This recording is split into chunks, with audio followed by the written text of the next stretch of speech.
Hi, everybody. Welcome. Thank you for joining me and spending your precious time with me. I'm a bit perturbed, slightly worried, and I'm going to try and be as diplomatic as possible.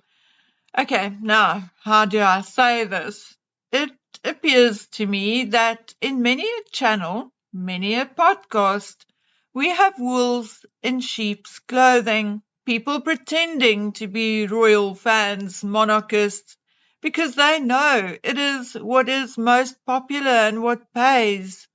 Yet, back at the ranch or buried under the surface is actually a resentment towards the royals. And of course, there are those who are just making up shite or falling for every story.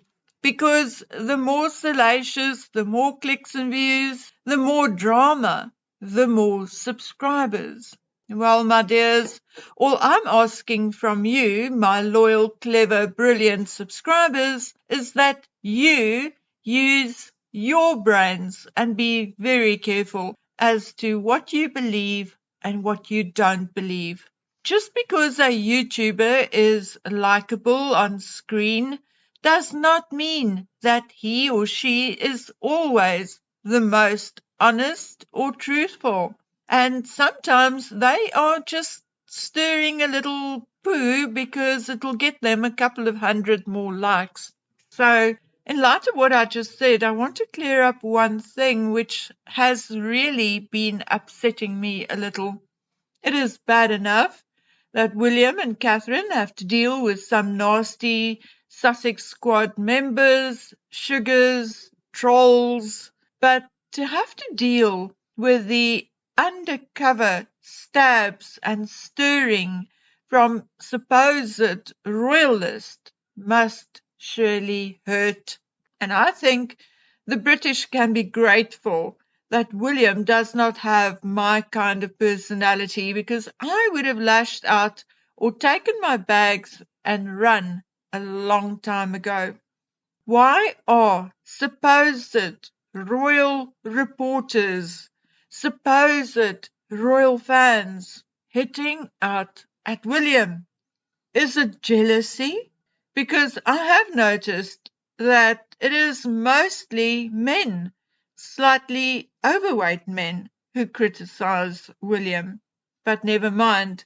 We all fear that William, like his father, may become a tad too political, and I have really had my antennas out to detect some political leanings, and although I feel that William is leaning slightly towards the woke side, the only criticism I personally have is his obvious favoritism towards a certain country and its leader, whom I think and feel is actually exploiting the dire situation in his country. But other than that, I think William learned from the best and is a wonderful diplomat, statesman, and will make a great king one day. So, when a YouTube creator comes up with tripe, rubbish, such as that William's Homewards project is too political, I bristle a little. Look, anything can be turned into a political issue. Just think back to issues which I do not wish to mention by name on this particular channel. But you'll know what I mean when I say think like the choice to have a baby or not, or marriage between same-sex people. Those things which I guess would maybe be more religious or moral issues were also in the past exploited and made to be political issues. So literally anything can be turned into a political issue.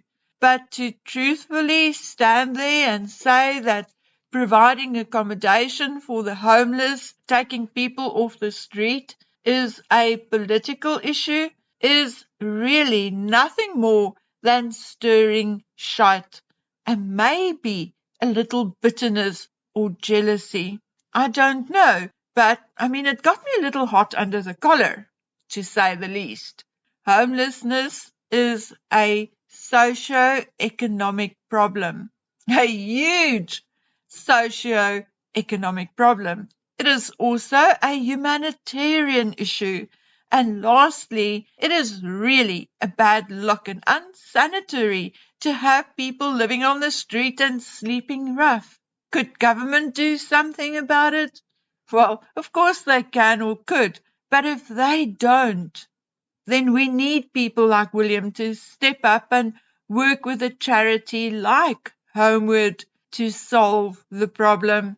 Working on issues like providing shelter and a clean environment to live in is the exact kind of thing a king or leader should be involved in. Getting restaurants to band together and donate their leftovers is exactly the kind of thing a king or prince should be leading.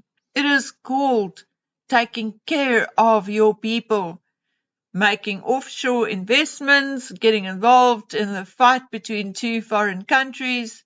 That is political, and money better spent on your own.